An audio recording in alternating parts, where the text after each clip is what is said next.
বাঁকুড়ার কোতলপুর ব্লকের শিহর পঞ্চায়েত এলাকায় পঞ্চায়েতের জায়গা দখল করে অবৈধ বাড়ি নির্মাণের অভিযোগ উঠল এক তৃণমূল নেতার বিরুদ্ধে।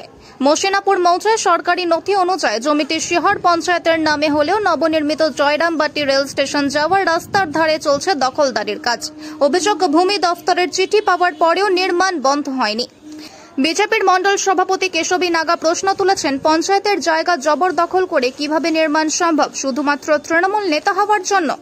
শুধুমাত্র পরিচালিত পঞ্চায়েত প্রধান সন্ধ্যা সাঁতরা শুধু খোঁজ নেবার কথা বলে বিষয়টি এড়িয়ে যান। অভিযুক্ত তৃণমূল নেতা রাজু সিংহের তরফে কোনো প্রতিক্রিয়া মেলেনি। ভূমি দফতর সূত্রের খবর, অভিযোগের ভিত্তিতে সরজমিনে পরিদর্শন করা হয়েছে। নথি চাওয়া হলেও তা দেখাতে পারেননি অভিযুক্ত। জায়গাটি সরকারি নথিতে রয়েছে পঞ্চায়েতের রাস্তা। এখন পদক্ষেপ নেবার দায়িত্ব পঞ্চায়েতের। এই ঘটনায় শাসক দলের ভূমিকা ও পঞ্চায়েত কর্তৃপক্ষের নীরবতা নিয়ে উঠছে প্রশ্ন। বিষয়টা একটা সরকারি রাস্তা, আর এই রাস্তার উপরে কেউ ব্যক্তিগতভাবে ঘর তৈরি করছে। সেটার জন্য আমরা করেছি যে এটা সরকারের বহুমূল্যবান সম্পত্তি, এটা ভবিষ্যতে সরকারও এটা অন্য কোনো ব্যবহার করা যেতে পারে। সেই জন্য আমরা বিএলআরওর কাছে অভিযোগ জমা করেছি। জায়গাটা জয়রামবাটি যে স্টেশন আছে ঠিক স্টেশনের পাশেই আপনি দেখতে পাচ্ছেন।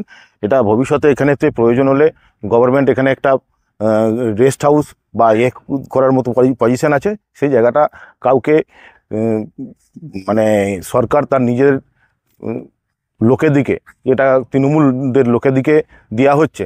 এর জন্য আমরা একটা অবজেকশন দিয়েছি যে এটা সরকারি সম্পত্তি, কাউকে ব্যক্তিগতভাবে দেওয়া যেতে পারে না। এটা শিওর গ্রাম পঞ্চায়েত করছে, এটা গ্রাম পঞ্চায়েতের রাস্তা। উনি এই এরিয়ার বুথ সভাপতি, তৃণমূলের বুথ সভাপতি। শাসক দলের ক্ষমতা ছাড়া তো এটা করা সম্ভব নয়। কেউ সরকারি সম্পত্তি কেউ এইভাবে নিতে পারে, গভর্নমেন্টকে জানানো সত্ত্বেও এখনো পর্যন্ত এইভাবে ঘরটা হয়ে গেল। আমরা চাই এইটা বন্ধ থাকুক কাজ, আর সরকার এটার পুরো যারা দোষী তারা তার শাস্তি পাক। আর সরকারি সম্পত্তি এইভাবে কেন হচ্ছে এটা তার। শিওর পঞ্চায়েতে কোনো একটা অবৈধ নির্মাণ নেই, তো চিঠি কি পেয়েছেন? হ্যাঁ, চিঠি পেয়েছি এবং সেটা দেখা হচ্ছে, ব্যাস। এর বেশি আমি কিছু বলতে পারছি না, আপনারা বিশেষ আমাকে কিছু বলবেন না।